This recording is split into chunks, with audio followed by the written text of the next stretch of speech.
અત્યારે અમને કઈ ગયા છે કે શું માંગ શું છે ખાલી તમારી? કરવાનું કઈ. માંગ શું છે તમારી? માંગ અમારી હામો અમને કઈક દ્યો. કાંઈક દ્યો તમે સમાન નાખીને એમાં અમને એક જ સમાન મિનિટ, આપનું નામ? જયશ્રીબેન રાવલ. જયશ્રીબેન, કેટલા વર્ષથી આ વિસ્તારમાં રહો છો? અમે તો 50 વર્ષ થઈ ગયા. ચૂનાના ભઠ્ઠા હતા તે દુના અમે રહીશી.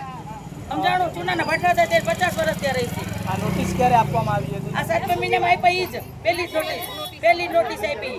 આ ડિમોલેશન થાય છે, કેવો માહોલ? અરે જીવયા જ એવા સાહેબ. કેવું દુઃખ થાય છે? દૂધ તો ખાવાના નથી ભાવતા. એને અમે કઈ મકાન દીધું હોય તો સાહેબ અમે ક્વાર્ટર દીધા હોય તો અમે લે તો તરફ સરસ સામાન નાખી દઈ. તો આ જે તંત્ર પાસે શું માંગ છે હવે ડિમોલેશન બાદ? આમાં તો મકાન દે આમાં જગ્યા દે અમને. ક્વાર્ટર અમને દે મળે તો અમે સામાન નાખી દે તરત.